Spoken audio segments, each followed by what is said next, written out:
The door that should never have opened. I never thought I'd be the kind of person who installs a hidden camera in their own bedroom. That was something other people did, paranoid people.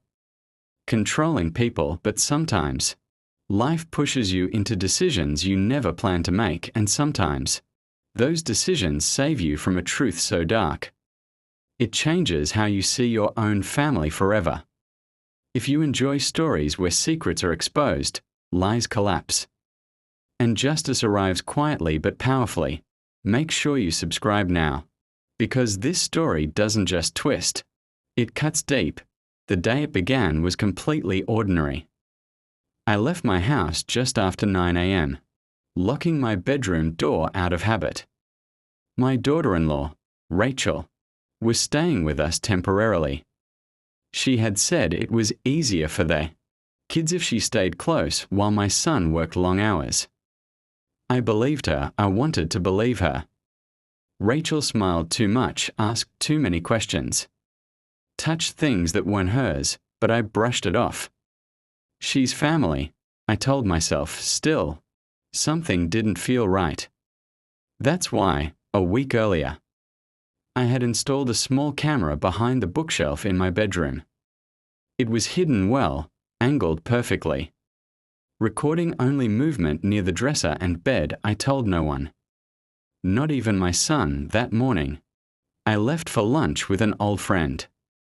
I was gone less than 3 hours. When I returned, the house was quiet, too quiet.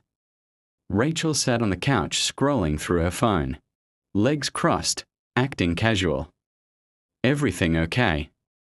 I asked. She looked up, startled for half a second. Oh, yeah. Totally fine, she said quickly. Kids are napping. I nodded and walked upstairs. My bedroom door was unlocked. That was the first thing that made my stomach tighten. I always lock it. Nothing looked disturbed at first glance. The bed was neat, the curtains untouched. But something invisible had shifted, like air after someone leaves a room. I went to my drawer. My jewelry box had been moved. Just slightly, not enough to scream theft. Enough to whisper violation. I stood there for a long moment, my heart beating louder than it should. Then I remembered the camera that night. Long after everyone was asleep, I sat on my bed with my phone in my hand. I opened the app, selected the recording from earlier that day, and pressed play. At first, nothing happened, an empty room. 10 minutes passed, then the door opened. Rachel stepped inside. She didn't hesitate, didn't look around, didn't knock. She walked in like she belonged there. My breath caught. She went straight to my dresser, opened the jewelry box, picked up items slowly, deliberately, examining them like inventory. Then she did something I wasn't prepared for. She smiled, not a nervous smile, not a guilty one, a satisfied smile. She reached into her pocket and pulled out her phone, started recording my belongings. Felt the blood drain from my face, because in that moment, I understood one terrifying truth. This wasn't curiosity. This wasn't carelessness. This was planned, and I had only seen the beginning. To be continued. Part 2. Subscribe now so you don't miss what the camera revealed next. Because once you see it, there's no going back. What she didn't know was watching. I replayed the footage 3 times, then a 4th, then a 5th. Each time, I hoped I'd misunderstood. Something, missed a detail that would explain away what I'd seen. But the truth only grew heavier with every replay. Rachel stood in my bedroom like it was her personal space. She opened drawers she had no reason to open. She touched things she had no right to touch. And worst of all, she wasn't nervous. She was comfortable. At one point, she sat on the edge of my bed, crossed her legs and sighed. as if she'd just finished a chore she'd been putting off. Then she reached into her pocket again. This time, she pulled out a small notebook. She flipped it open and began writing. I leaned closer to my phone, heart pounding. I couldn't read what she wrote, but I watched her lips move as she whispered to herself. Still here. Drawer. Safe. Bedroom. Safe. My throat went dry. I didn't have a safe in my bedroom. At least, not one she should know about. I paused the video. My hands were trembling so badly I had to put the phone down. How long had she been watching me? The next morning, I woke up feeling like a stranger in my own house. At breakfast, Rachel acted normal. Too normal. She poured coffee, laughed at something my son said, wiped crumbs from the table. The kids were playing, unaware of anything wrong. I studied her face. She avoided my eyes. Just barely. That was enough. Rachel, I said casually, did you go upstairs yesterday while I was out? Her hand froze around her mug. For half a second. Then she smiled. Oh, yeah, she said. I thought I heard noise. Probably nothing. A lie. Clean. Smooth. Practiced. I nodded slowly. Next time, just let me know. Of course, she replied, sipping her coffee. She didn't ask why. She didn't apologize. Because she didn't think she'd been caught. That afternoon, I checked the camera again, and what I saw made my knees weak. Rachel came back. This time, she wasn't alone. The door opened, and someone stepped in behind her. A man. I didn't recognize him at first. He wore a baseball cap low over his face. Hoodie zipped up. He looked around the room with sharp, alert movements. My heart started racing. Rachel closed the door, locked it. Then she turned to the man and said something that made my stomach drop. She won't be back for at least 2 hours. The man nodded. You sure this is the right place? Rachel smiled. Trust me, there's more here than she lets on. They went straight to the bookshelf. My bookshelf. Rachel reached behind it and pressed against the wall. Click. A hidden panel slid open. I felt like I couldn't breathe. She knew. She knew about the compartment I'd never told anyone about. The one that held old documents, personal records, things I'd kept private for decades. The man whistled softly. Damn, he said. You weren't kidding. Rachel laughed. I never kid about money. Money. There it was. This wasn't about curiosity. This was about profit. They pulled out folders, took photos, recorded videos. At one point, the man asked, You sure she won't notice? Rachel shrugged. She's old, distracted, emotional. Old. I'm not old. I'm cautious. And now, I was furious. That night, I didn't confront her. I didn't scream. I didn't cry. I planned. I backed up the footage, saved copies to multiple devices, and I called someone I trusted, someone Rachel would never expect, a former friend of mine, a private investigator. When he answered, I said only one thing. I think my daughter-in-law is stealing from me, and I have proof. He was silent for a moment. Then he said, Send everything. As I uploaded the files, I realized something terrifying. Rachel didn't just know about my belongings.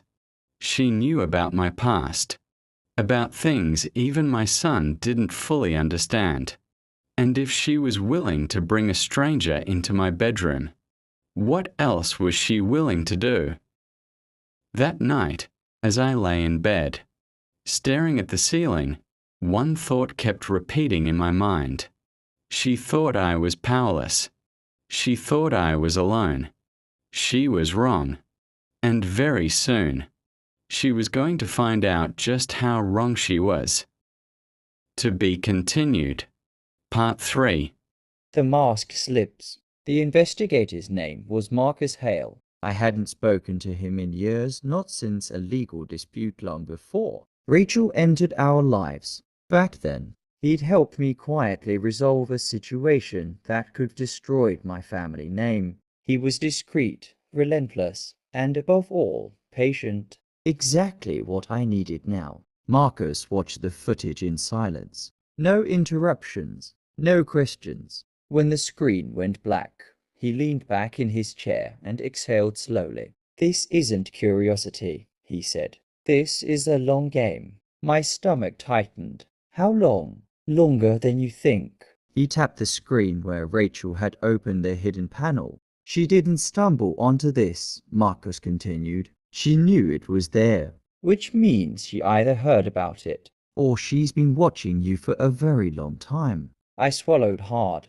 How long is a very long time? He met my eyes. "Years." That night, I couldn't sleep. I replayed memories I dismissed as nothing more than coincidence. Rachel asking oddly specific questions about my finances. Rachel volunteering to clean my room, insisting. Rachel always knowing when I wasn't home. The pattern was suddenly clear. I wasn't paranoid. I was late. The next morning, Rachel cornered me in the hallway. "You've been distant," she said sweetly. "Is something wrong?" Her eyes searched my face, not with concern, but calculation. I smiled back. "Just tired." She nodded slowly. "You should rest more. Stress isn't good for you at your age." At your age? There it was again. The subtle reminder that she believed time was on her side. Marcus returned with his first report 2 days later, and what he uncovered chilled me. Rachel had debt. A lot of it. Credit cards under fake names, private loans, gambling transactions she'd hidden through shell accounts. And then there was the man from the video. Marcus slid a photo across the table. "His name's Evan Cross," he said. "Career scammer, financial predator, targets families with assets and internal tension." "Is he dangerous?" I asked. Marcus nodded. "Not physically, but financially. He leaves nothing standing." I felt sick. "She brought him into my home." "Yes," Marcus replied. "And worse, he's been advising her on how to extract money from me." That evening, Rachel crossed a line she couldn't walk back from. She handed me an envelope. "I thought this might help," she said casually. Inside was a printed document. An invoice. $200 grandchildren visit fee. I stared at it, disbelief burning behind my eyes. "You're charging me to see my own grandchildren?"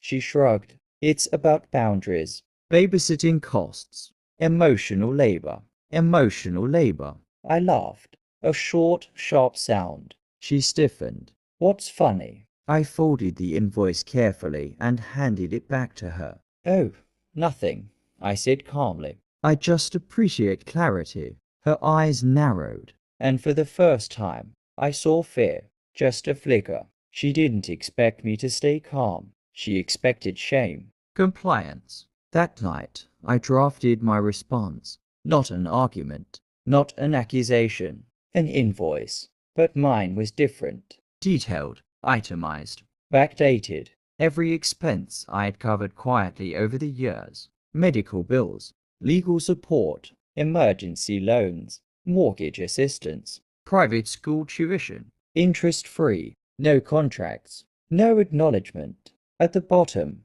I wrote a total. It was more than she'd ever imagined. The next morning, I slid the envelope across the table. Rachel opened it. Her face drained of color.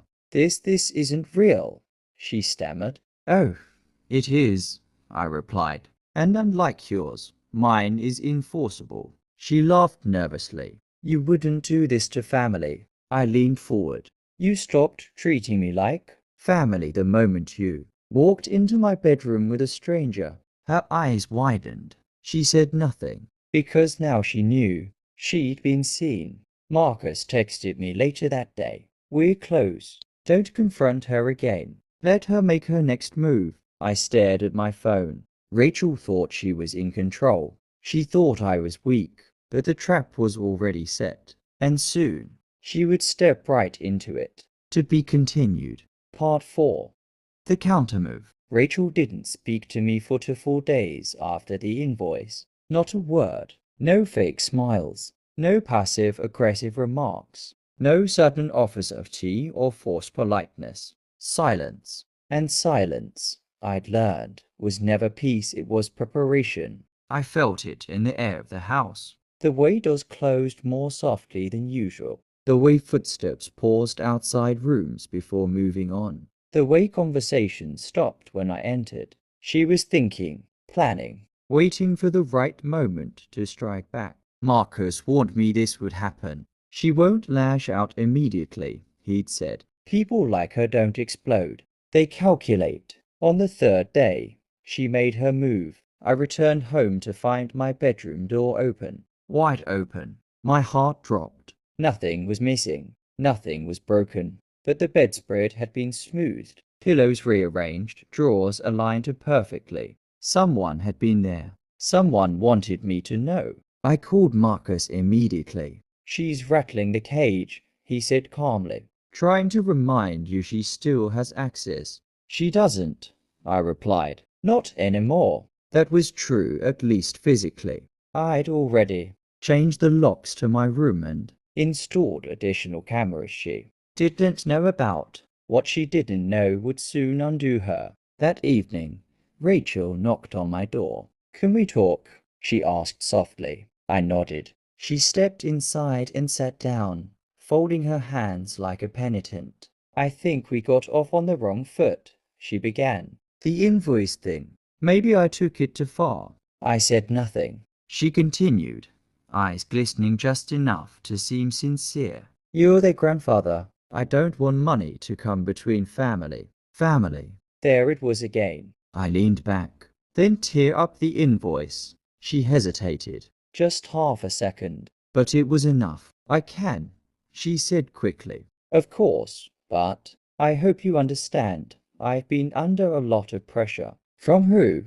I asked. Her gaze flickered. No one, just life. A lie. And not even a good one. Later that night, Marcus called. She contacted Evan, he said. My chest tightened. What did she say? She's panicking. Told him you know more than you should. And he's nervous, Marcus added, which is good for us. Nervous people make mistakes. The mistake came sooner than expected. 2 days later, I received a letter from a law firm, Rachel's law firm. The letter accused me of financial coercion, harassment, and attempted intimidation. They demanded I withdraw my invoice immediately. I smiled when I finished reading, because Marcus had predicted this exact move, and he'd prepared a response. The next morning, Rachel was served, not with a threat, not with an accusation, with evidence, bank statements, showing unauthorized transfers routed through accounts tied to Evan Cross, video stills of her accessing my private space, time-stamped footage of Evan inside my home, and finally, a forensic report proving she had copied sensitive financial documents months ago. The envelope included a single line at the end. Cease all actions immediately, or criminal proceedings will begin. Rachel burst into my room that evening. Her mask was gone. You did this on purpose, she screamed. You trapped me. I stood slowly. No, I said calmly. You trapped yourself. I only closed the door. Her voice broke. You don't understand what he'll do to me if this comes out. I looked at her steadily. Then perhaps, I said, you should have thought about that before you tried to sell access to my grandchildren. She collapsed into a chair, shaking. For the first time, she wasn't manipulating. She was afraid. Marcus called later that night. Evan's running, he said, which means we're close to the end. I stared out the window into the dark. Is it over? I asked. Marcus paused. No, he replied. It's about to get very public. Rachel thought she was fighting for control. She didn't realize the game had changed, because now the truth was no longer something she could hide. And in the next part, she would learn what happens when secrets finally demand to be paid for. To be continued. Part 5. Part 5, When Secrets Go Public. The first headline appeared before sunrise. Not loud, not sensational, just precise. Local woman linked to unauthorized access and document theft investigation ongoing. No names yet, but Rachel knew. So did I. She didn't come down for breakfast. The kids were unusually quiet. Michael paced the kitchen, phone glued to his hand, reading article after article as they spread. This is getting out of control, he said, voice tight. Why didn't you tell me it had gone this far? I looked at him steadily. Because every time I tried, you asked me to keep the peace. He opened his mouth to argue, then closed it. Peace had cost him clarity, and now he was seeing the bill. By noon, Evan Cross was officially named. Fraud, conspiracy, financial exploitation. His photo appeared on the news. Baseball cap gone, face unmistakable. A reporter mentioned his pattern. Entering homes through trusted family members, extracting documents, creating leverage. Rachel locked herself in the bedroom. Michael knocked, pleaded, demanded answers. Nothing. I called Marcus. She's spiraling, I said. Let her, he replied. Spirals end where truth begins. The knock came at 3:17 p.m. 2 officers, polite, calm, professional. Ma'am, one said to me, we need to speak with Rachel. Michael's face drained of color. She's inside, I said, stepping aside. They went upstairs. The house felt too quiet to breathe in. Minutes passed, then more. When Rachel came down, her eyes were red, her hands shaking. She avoided looking at anyone. The officer turned to Michael. Sir, your wife has agreed to come with us voluntarily to answer some questions. Questions? Michael repeated, stunned. Rachel finally looked at him. I didn't mean for it to get this big, she whispered. I just needed money. The words hit the room like broken glass. For what? Michael asked. She swallowed. For debt. For Evan. For things I didn't tell you. The officers waited patiently. Michael said nothing. He couldn't. After they left, the house felt hollow. Michael sat at the table, head in his hands. You knew, he said quietly to me. Didn't you? Yes, I replied. And you didn't stop it. I tried, I said. You asked me not to make waves. He nodded slowly. I see that now. That was the closest thing to an apology he could manage. That evening, my phone rang. Rachel, from a private number. I answered. I'm sorry, she said immediately. No qualifiers. No conditions. I thought I could control it. I thought I was smarter. I said nothing. I didn't think you'd fight back. She continued, voice breaking. I thought you'd be afraid. I finally spoke. I was afraid. I just chose not to let that stop me. She sniffed. What happens now? I exhaled. That depends on what you do next. I'll cooperate, she said quickly. I'll return everything. I'll testify against Evan if they ask. Good, I replied. Then do that fully. She hesitated. Will you help me? With the kids? I closed my eyes for a moment. I'll help them, I said, by protecting their future. That's not the same as protecting you from consequences. There was silence. Then, quietly, I understand. The call ended. Late at night, Marco sent a message. Evan arrested. Charges filed. Your evidence sealed. You're clear. I stared at the screen. Clear. A word that felt heavier than relief. Because clearing there also exposes everything that was hidden beneath it. Michael stood in the doorway of my room. I don't know what to do, he admitted. I looked at my son, the boy I raised to be kind. now learning what courage actually costs. You do the next right thing, I said, even if it's uncomfortable. He nodded. I should have listened to you, he said. I placed a hand on his arm. You're listening now. That matters. As I lay in bed that night, I thought about the camera, the footage, the moment everything shifted. Rachel thought she was entering a quiet room. She didn't realize she was stepping into accountability. And tomorrow would bring the hardest part of all, facing the children. To be continued. Part 6.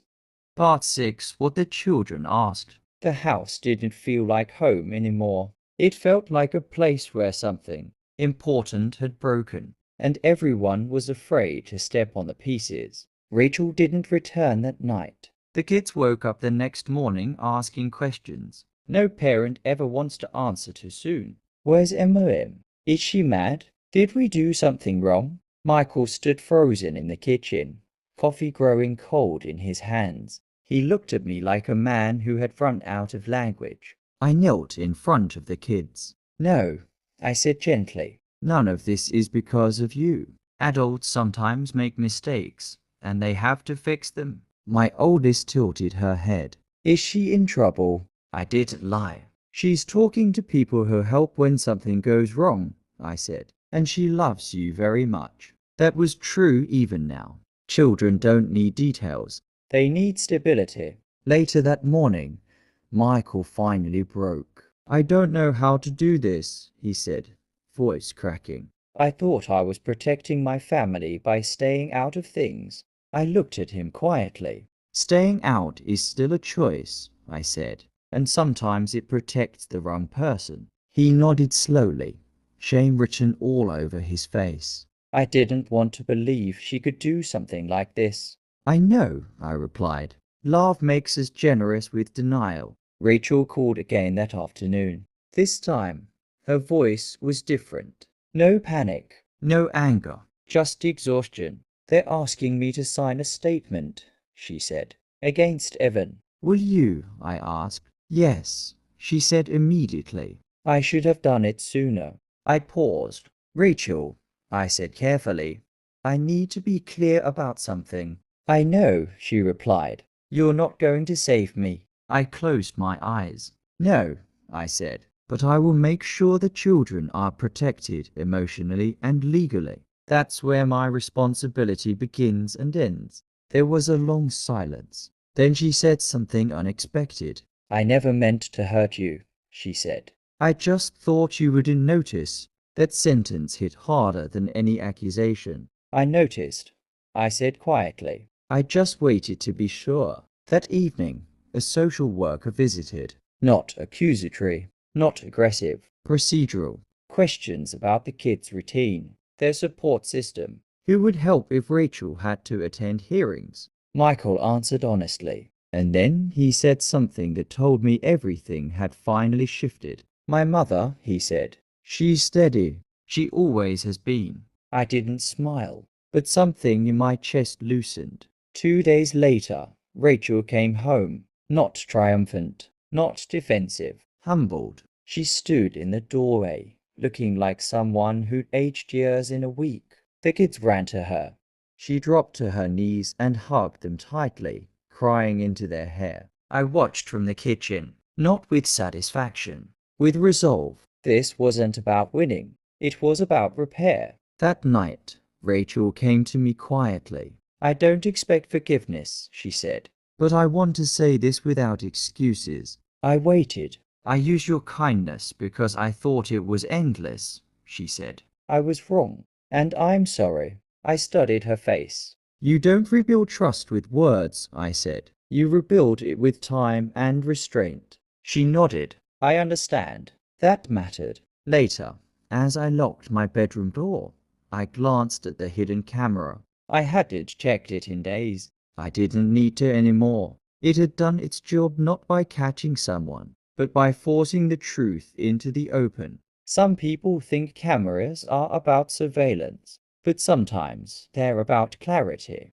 And clarity, once you have it, changes everything. End of part 6. In part 7, the legal consequences begin and Rachel learns that accountability doesn't end with an apology. Part 7. Accountability has a schedule. Accountability doesn't arrive all at once. It comes in appointments, in paperwork, in dates circled on calendars you wish you could erase. Rachel's first court appearance was scheduled for a Tuesday morning. No cameras, no reporters, just a small room, beige walls, and the quiet weight of consequences. She asked Michael to go with her. He did. I stayed home with the kids. That alone said more than words ever could. While they were gone, the youngest asked me something unexpected. "Grandma," she said softly, "are we still a family?" I knelt beside her and looked her straight in the eyes. "Yes," I said. "Families don't disappear when they make mistakes. They change how they behave." She thought about that, then nodded. Children understand honesty when it's gentle. Rachel returned that afternoon looking hollow, not broken, humbled. "They didn't arrest me," she told Michael quietly, "but they were very clear." Clear meant supervision. Clear meant restrictions. Clear meant a long road back. That night, she sat at the dining table with us for the first time since everything happened. No phones, no distractions, just silence and breathing. "I have to attend counseling," she said eventually. "Financial ethics, behavioral therapy." I nodded. "That's good. I also have to repay some of the money," she added. "It'll take years." "That's how accountability works," I said. Slowly. She looked at me then. "I don't expect you to help," she said. "I won't," I replied calmly. "But I'll support the children." She swallowed and nodded. Michael struggled the most. He wasn't angry. He was ashamed. "I should have seen it," he admitted one night while the kids slept. "I should have protected you." I put a hand on his arm. "You protected what you thought was peace," I said. "Now you know peace without fairness isn't peace at all." He nodded. "I'm learning," he said. "That's all anyone can ask," I replied. Weeks passed. Rachel stopped making requests. That was the real change. She didn't assume. She didn't demand. She didn't test boundaries. She waited. She listened. She accepted no without argument. One afternoon, she asked carefully, "Would you like to come to the kids' school event?" No pressure. No expectations. I smiled. "Yes," I said. "I would." Her shoulders relaxed, not because she'd won something, but because she'd respected the process. At the event, she stood beside me, not in front, not behind. Equal distance, equal space. The kids performed. They waved. Life slowly continued. That night, as I sat alone in my room, I thought about the camera, about the moment I pressed play, about how close I'd come to ignoring my instincts. I realized something important. Boundaries don't destroy families. Ignoring them does. Rachel was changing not because she was afraid of me, but because she was finally afraid of becoming the person she had been. And fear, when it leads to reflection, can be useful. This wasn't forgiveness. Not yet. But it was something better. Growth that didn't require my silence. And for the first time, I believed the worst was behind us. End of part 7. In part 8, final part, Eleanor reflects on what this experience taught her and what she chose to keep, and what she finally let go.